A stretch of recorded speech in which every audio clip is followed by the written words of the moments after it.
नमस्कार दोस्तों, सीटेट के क्लास में आपका स्वागत है। अगर आप यूट्यूब चैनल पर पहली बार हैं तो चैनल को सब्सक्राइब कर लें ताकि आगे आने वाले वीडियो सबसे पहले प्राप्त हो। आज हम सीडीपी का सेट 3 करने वाले हैं। देखते हैं आप लोग कितना सही उत्तर दे पाते हैं। अगर आप 20 से ज़्यादा सही उत्तर दे रहे हैं तो आपका तैयारी बहुत अच्छा है।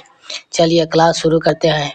पहला क्वेश्चन, विद्यार्थी से प्रतिक्रिया प्राप्त करने का आदर्श प्रतीक्षा समय सही अनुपात में होना चाहिए। ऑप्शन 1, पिछले पाठों से प्रश्नों का उत्तर देने के लिए विद्यार्थियों द्वारा लिया गया समय। ऑप्शन 2, वास्तविक जीवन में प्रश्न की प्रासंगिकता।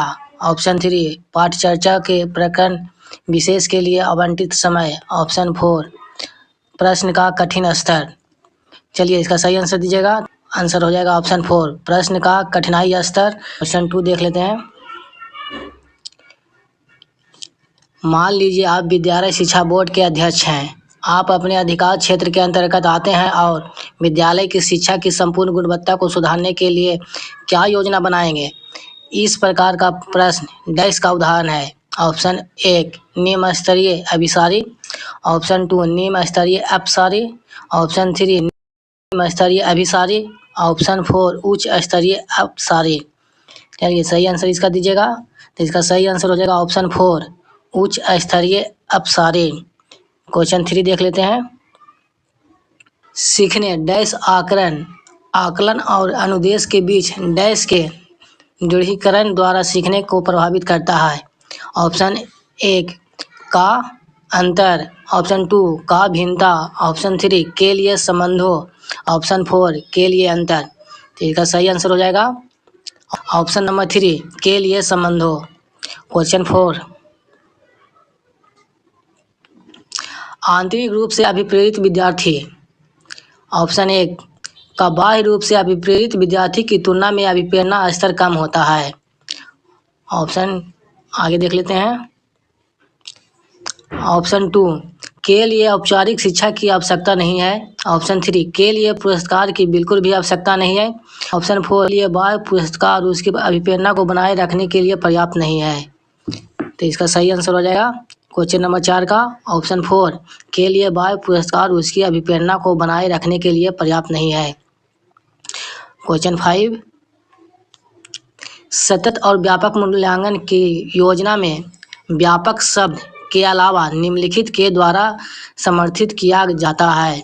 ऑप्शन 1, जेपी गिलफोर्ड का बुद्धि संरचना के सिद्धांत। एल थर्स्टन का प्राथमिक मानसिक योग्यता का सिद्धांत। ऑप्शन 3, बहुबुद्धि सिद्धांत। ऑप्शन 4, सूचना प्रकाश सिद्धांत। तो इसमें कह रहा है अलावा, तो इसका सही आंसर दीजिएगा। तो इसका सही आंसर हो जाएगा ऑप्शन 4, सूचना प्रक्रमण सिद्धांत। क्वेश्चन नंबर 6, कक्षा कक्ष में शिक्षक और विद्यार्थी किस प्रकार जेंडर को डैश करते हैं या सीखने के वातावरण डैश। ऑप्शन देख लेते हैं। ऑप्शन 1, रूपांतरित को शुद्ध करता है, परिभाषित को कम प्रभावित करता है बनाता है, व्याख्यित कर कोई प्रभाव नहीं डालता है। ऑप्शन 4, निर्मित पर प्रभाव डालता है। तो 6 का सही आंसर हो जाएगा ऑप्शन 4, निर्मित पर प्रभाव डालता है। क्वेश्चन नंबर 7, उपलब्धि अभिप्रेरणा है। ऑप्शन 1, सफलता व असफलता को समान रूप से स्वीकारने की तत्परता। ऑप्शन 2, बिना विचारे जल्दीबाजी में कार्य करने की प्रवृत्ति। ऑप्शन 3, चुनौतीपूर्ण कार्य करने में डटे रहने की प्रवृत्ति। ऑप्शन 4, असफलता से बचने की प्रवृत्ति। चलिए इसका सही जवाब दीजिएगा। तो इसका सही आंसर हो जाएगा ऑप्शन 3, चुनौतीपूर्ण कार्य करने में डटे रहने की प्रवृत्ति। चलिए क्वेश्चन 8 देखने से पहले दोस्तों आप लोग चैनल को अभी सब्सक्राइब कर लें ताकि आप लोगों को पास पीडीएफ एग्जाम से 7 दिन पहले पहुंच जाए। जो सब्सक्राइब किए रहेंगे उन्हें पीडीएफ फ्री मिलेगा। चलिए क्वेश्चन 8, विज्ञान के प्रयोग में समानता लड़के उपकरणों का नियंत्रण अपने हाथों में लेते हैं और लड़कियों से आंकड़े को रिकॉर्ड, आगे देख लेते हैं, रिकॉर्ड करने अथवा बर्तनों को धोने के लिए कहते हैं। यह प्रवृत्ति यह दर्शाती है कि ऑप्शन 1, पुरुष और स्त्रियों की रूढ़िबद्ध भूमिकाएं विद्यालय में भी होते हैं। लड़के उपकरणों को ज़्यादा कुशलता से संभाल सकते हैं क्योंकि वे इस प्रकार के कार्यों को करने में प्राकृतिक रूप से सक्षम हैं। ऑप्शन 3 लड़कियां नाजुक होने के कारण ऐसे काम करना पसंद करती है जिसमें ऊर्जा की खपत कम होती है। ऑप्शन 4 लड़कियां बेहतरीन अवलोकनकर्ता होती है और बिना किसी गलती के आंकड़े का रिकॉर्ड रखती है। तो इसका सही आंसर हो जाएगा ऑप्शन 1 पुरुष और स्त्रियों की रूढ़िबद्ध भूमिकाएं विद्यालय में भी होती है। चलिए क्वेश्चन 9 सीबीएसई द्वारा प्रस्तावित समूह परियोजना गतिविधियां डैश का एक सशक्त साधन है। ऑप्शन 1 रोजमर्रा के शिक्षण से होने वाले तनाव को दूर करने। ऑप्शन 2 अनेकता में एकता की संकल्पना का प्रचार प्रसार करने। ऑप्शन 3 सामाजिक भागीदारी को सुगम बनाने। ऑप्शन 4 शिक्षकों के भार को हल्का करने। चलिए इसका सही आंसर दीजिएगा। तो 9 का सही आंसर हो जाएगा ऑप्शन 3 सामाजिक भागीदारिता को सुगम बनाने। क्वेश्चन नंबर 10 रेवन का प्रोग्रेसिव मजिस्ट्रेट परीक्षण डैश परीक्षण का उदाहरण है। ऑप्शन 1 असमूह बुद्धि लब्धांक। ऑप्शन 2 व्यक्तित्व। ऑप्शन 3 मौखिक बुद्धि लब्धांक। ऑप्शन 4 संस्कृत मुक्त बुद्धि लब्धांक। चलिए 10 का सही आंसर दीजिएगा। तो 10 का सही आंसर ऑप्शन 4 हो जाएगा संस्कृति मुक्त बुद्धि लब्धांक। क्वेश्चन 11 निम्नलिखित में से कौन सा सिद्धांत पाठन योजना में शामिल नहीं है। ऑप्शन 1 योजना की दृढ़ता। ऑप्शन 2 शिक्षार्थियों का ज्ञान। ऑप्शन 3 उद्देश्य का स्पष्टता। ऑप्शन 4 शिक्षण का ज्ञान। तो 11 का सही आंसर दीजिएगा। तो इसका सही आंसर हो जाएगा योजना की दृढ़ता। क्वेश्चन नंबर 12 निःशुल्क एवं अनिवार्य शिक्षा का अधिकार 2009 में अनिवार्य शब्द का अर्थ है। ऑप्शन 1 केंद्र सरकार दाखिल उपस्थिति और प्रारंभिक शिक्षा की पूर्णता को सुनिश्चित करेगी। ऑप्शन 2 उचित सरकारें दाखिल उपस्थिति और प्रारंभिक शिक्षा की पूर्णता को सुनिश्चित करेगी। ऑप्शन 3 दंडात्मक कार्य से बचने के लिए अपने बच्चों को विद्यालय भेजने के लिए अभिभावक पर अनिवार्य रूप से जोर डाला जाएगा। ऑप्शन 4 अनिवार्य शिक्षा सशक्त परीक्षण माध्यम से प्रदान की जाएगी। तो इसका सही आंसर हो जाएगा ऑप्शन 2 उचित सरकारें दाखिले उपस्थिति और प्रारंभिक शिक्षा की पूर्णता को सुनिश्चित करेगा। चलिए क्वेश्चन 13 देख लेते हैं। अधिगमकर्ता का स्व नियमन का क्या अर्थ है। ऑप्शन 1 विद्यार्थी निकाय द्वारा बनाए गए नियम एवं विनियम। ऑप्शन 2 विद्यार्थी के व्यवहार के लिए विनियमों का निर्माण करना। ऑप्शन 3 स्व अनुशासन और नियंत्रण। ऑप्शन 4 अपने शिक्षक का स्वयं अनुवीक्षण करने का योग्यता। चलिए 13 का सही उत्तर दीजिएगा। तो 13 का सही जवाब हो जाएगा अपने सीखने का स्वयं अनुवीक्षण करने की योग्यता। क्वेश्चन नंबर 14 मैडम चाय खाती है वाक। ऑप्शन 1 अर्थ विज्ञान एवं वाक विन्यास दोनों की दृष्टि से सही है। अर्थ विज्ञान एवं वाक विन्यास दोनों की दृष्टि से गलत है। वाक विन्यास की दृष्टि से सही है लेकिन अर्थ विज्ञान की दृष्टि से गलत है। अर्थ विज्ञान की दृष्टि से सही है लेकिन वाक विन्यास की दृष्टि से गलत है। 14 का सही आंसर हो जाएगा ऑप्शन 3 वाक विन्यास की दृष्टि से सही है लेकिन अर्थ विज्ञान की दृष्टि से गलत है। चलिए क्वेश्चन 15 देखते हैं। सीखने के सिद्धांत के संदर्भ में स्कैफोल्डिंग डैश की ओर संकेत करता है। ऑप्शन 1 सीखने में वयस्कों द्वारा अस्थायी सहयोग। विद्यार्थी द्वारा की गई गलतियों के कारण का पता लगाना। ऑप्शन 3 अनुरूपित शिक्षण। ऑप्शन 4 पूर्व अधिगम की पुनरावृत्ति। 15 का सही आंसर दीजिएगा। तो 15 का सही आंसर हो जाएगा ऑप्शन 1 सीखने के वयस्कों द्वारा अस्थायी सहयोग। क्वेश्चन नंबर 16 क्वेश्चन नंबर एक महिला ने भोजन प्राप्त करने के लिए अपने बच्चे को बेच दिया।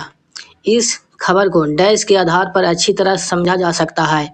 ऑप्शन 1 सामाजिक सिद्धांत। ऑप्शन 2 पुनर्वरित आकस्मिकताओं का सिद्धांत। ऑप्शन 3 मनोविश्लेषणात्मक सिद्धांत। ऑप्शन 4 पदानुक्रमित आवश्यकताओं का सिद्धांत। तो 16 का सही जवाब दीजिएगा। तो 16 का सही जवाब हो जाएगा पदानुक्रमित आवश्यकताओं का सिद्धांत। क्वेश्चन 17 बुद्धि लब्धांक के आधार पर विभिन्न समूहों में विद्यार्थी का वर्गीकरण उनकी स्व गरिमा को डैश है और उसके शैक्षणिक निष्पादन को डैश है। चलिए इसमें फिल इन द ब्लैंक है भरना है। तो ऑप्शन 1 घटाता घटाता, ऑप्शन 2 घटाता प्रभावित नहीं करता, ऑप्शन 3 बढ़ाता घटाता, ऑप्शन 4 बढ़ाता बढ़ाता। चलिए 17 का सही जवाब दीजिएगा। तो 17 का सही जवाब हो जाएगा ऑप्शन 2 घटाता प्रभावित नहीं करता। क्वेश्चन नंबर 18, जॉन ड्यूब्यू द्वारा समर्पित लैब विद्यालय के उदाहरण है। ऑप्शन 1 पब्लिक विद्यालय, ऑप्शन 2 समान विद्यालय, ऑप्शन 3 फैक्ट्री विद्यालय, ऑप्शन 4 प्रगतिशील विद्यालय। तो इसका सही जवाब हो जाएगा 18 का प्रगतिशील विद्यालय। चलिए 19 नंबर क्वेश्चन देखते हैं। 19 नंबर, लॉरेंस कोहलबर्ग के द्वारा प्रस्तावित निम्नलिखित चरणों में से प्राथमिक विद्यालय के बच्चों किन चरणों का अनुसरण करते हैं। ऑप्शन 1 आज्ञा पालन और दंड उन्मुखीकरण, ऑप्शन 2 व्यक्तिगतता और विनियमक, ऑप्शन 3 अच्छे अंततः व्यक्तिगत संबंध, ऑप्शन 4 सामाजिक अनुबंध और व्यक्तिगत अधिकार। तो इसका सही आंसर हो जाएगा, आप लोग सही जवाब दीजिएगा। इसका सही आंसर हो जाएगा ऑप्शन 1 बी और ए, यानी आज्ञा पालन और दंड उन्मुखीकरण और व्यक्तिगतता और विनियमक। 19 का सही जवाब हो जाएगा 20। एक विद्यार्थी कहता है उसका दादा आया है। एक शिक्षक होने के नाते आपकी प्रतिक्रिया क्या होनी चाहिए। ऑप्शन 1 दादा आया है की जगह पर दादी जी आए हैं कहना चाहिए। ऑप्शन 2 आप अपनी भाषा पर ध्यान दीजिए। ऑप्शन 3 अच्छा उसके दादाजी आए हैं। ऑप्शन 4 बच्चे आप सही बात नहीं बोल रहे हैं। चलिए इसका सही जवाब दीजिएगा। तो इसका सही जवाब अच्छा उसके दादाजी आए हैं। क्वेश्चन नंबर 21, डैश के अलावा निम्नलिखित घटक वेदांत रिकॉर्ड की विशेषताएं हैं। ऑप्शन 1 यह परिपूर्ण तथ्यात्मक प्रतिवेदन है। ऑप्शन 2 यह व्यवहार का व्यक्तिनिष्ठ साक्ष्य है और इसलिए यह शैक्षणिक क्षेत्र के लिए प्रतिपुष्टि यानी फीडबैक उपलब्ध नहीं कराता। ऑप्शन 3 यह घटनाओं का सही वर्णन है। ऑप्शन 4 यह बच्चों के व्यक्तिगत विकास अथवा सामाजिक अंतःक्रियाओं को वर्णित करता है। चलिए 21 का सही जवाब दीजिएगा। 21 का सही जवाब हो जाएगा ऑप्शन 2 यह व्यवहार का व्यक्तिनिष्ठ साक्ष्य है और इसलिए यह शैक्षणिक क्षेत्र के लिए प्रतिपुष्टि यानी फीडबैक उपलब्ध नहीं कराता। चलिए आप लोग कमेंट में बताइएगा कि अभी तक कितने क्वेश्चन का सही जवाब दिए हैं। क्वेश्चन नंबर 22, मिश्रित आयु वर्ग वाले विद्यार्थी की कक्षा से व्यवहार रखने वाले शिक्षक के लिए डैश का ज्ञान सर्वाधिक महत्वपूर्ण है। ऑप्शन 1 उसके अभिभावकों का व्यवसाय, ऑप्शन 2 सामाजिक आर्थिक पृष्ठभूमि, ऑप्शन 3 सांस्कृतिक पृष्ठभूमि, ऑप्शन 4 विकासात्मक अवस्थाओं। 22 का सही जवाब दीजिएगा। तो इसका सही जवाब हो जाएगा ऑप्शन 4 विकासात्मक अवस्थाओं। क्वेश्चन नंबर 23, प्रतिभाशाली बच्चे, ऑप्शन 1 बिना किसी के सहायता के अपने सामर्थ्य का पूर्ण विकास करते हैं। ऑप्शन 2 मानव के लिए महत्वपूर्ण किसी भी क्षेत्र में अस्वभावता अच्छा निष्पादन करते हैं। ऑप्शन 3 समानता शारीरिक रूप से कमजोर होते हैं और सामाजिक अंतःक्रिया से अच्छे नहीं होते। ऑप्शन 4 समानता अपने शिक्षकों को पसंद नहीं करते। चलिए 23 का सही जवाब दीजिएगा। प्रतिभाशाली बच्चे कौन होते हैं। तो 23 का सही जवाब हो जाएगा ऑप्शन 2 मानव के लिए महत्वपूर्ण किसी भी क्षेत्र में अस्वभावता अच्छा निष्पादन करते हैं। क्वेश्चन नंबर 24, संकल्पनाओं की व्यक्त प्रस्तुति विकास के निम्नलिखित किन सिद्धांतों के साथ संबंधित हो सकती है। ऑप्शन 1 विकास के परिणाम स्वरूप वृद्धि होती है। ऑप्शन 2 विकास विषम जातीय से स्वायत्तता की ओर अग्रसर होती है। ऑप्शन 3 विद्यार्थी भिन्न दरों पर विकसित होते हैं। ऑप्शन 4 विकास सापेक्ष रूप से क्रमित होते हैं। चलिए 24 का सही जवाब दीजिएगा। तो 24 का सही जवाब ऑप्शन 4 विकास सापेक्ष रूप से क्रमिक होते हैं। चलिए क्वेश्चन 25, शिक्षा का अधिकार अधिनियम 2009 के क्रियान्वयन के बाद कक्षा कक्ष, ऑप्शन 1 अप्रभावित है क्योंकि शिक्षा को अधिकार विद्यालय में कक्षा की औसत आयु को प्रभावित नहीं करता। ऑप्शन 2 लिंग के अनुसार अधिक समजातीय है। ऑप्शन 3 आयु के अनुसार अधिक समजातीय है। ऑप्शन 4 आयु के अनुसार अधिक विषम जातीय है। चलिए 25 का सही उत्तर हो जाएगा ऑप्शन 3 आयु के अनुसार अधिक समजातीय है। चलिए कमेंट में बताइएगा कि आप लोगों का अभी तक कितना क्वेश्चन सही हुआ है। क्वेश्चन नंबर 26, बाल केंद्रित शिक्षा का समर्थन निम्नलिखित में से किस विचारक द्वारा किया गया? Option Erik Erikson, option 2 Charles Darwin, option 3 B.F. Skinner, option 4 John Dewey. तो 26 का सही आंसर हो जाएगा option 4 John Dewey. Question number 27, प्रतिभाशाली बच्चों के संदर्भ में संवर्धन यानी एक्सेलरेशन का अर्थ है। ऑप्शन 1 ऐसे विद्यार्थियों को वर्तमान स्तर ग्रेड को छोड़कर अगले उच्च स्तर ग्रेड में प्रोन्नत करना। ऑप्शन 2 आकलन की प्रक्रिया का संवर्धन करना। ऑप्शन 3 शैक्षणिक गतिविधियों के संपादक में संवर्धन करना। ऑप्शन 4 सह शैक्षणिक गतिविधियों के संपादक की गति को बढ़ाना। चलिए 27 का सही आंसर दीजिएगा। तो इसका सही आंसर हो जाएगा ऑप्शन 1 ऐसे विद्यार्थियों को वर्तमान स्तर ग्रेड को छोड़कर अगले उच्च स्तर या ग्रेड में प्रोन्नत करना। क्वेश्चन नंबर 28, एकल अभिभावक वाले बच्चों को पढ़ाते समय शिक्षक को ऑप्शन 1 स्थिर और एकरूप वातावरण उपलब्ध कराना चाहिए, इस तथ्य को अनदेखा करना चाहिए और ऐसे बच्चों के साथ अन्य बच्चों के समान व्यवहार करना चाहिए, इस प्रकार के बच्चों के साथ भिन्न प्रकार के व्यवहार करना चाहिए। ऑप्शन 4 ऐसे बच्चों को कम गृह कार्य देना चाहिए। चलिए 28 का सही जवाब हो जाएगा ऑप्शन 2 इस तथ्य को अनदेखा करना चाहिए और ऐसे बच्चों के साथ अन्य बच्चों के साथ व्यवहार करना चाहिए। चलिए हम लोग सुपर फास्ट रिवीजन कर रहे हैं, मात्र 15 मिनट में 30 क्वेश्चन कंप्लीट करेंगे। क्वेश्चन नंबर 29, प्रतिभाशाली विद्यार्थियों के लिए निम्नलिखित में से कौन सी गतिविधियां सर्वाधिक उपयुक्त है?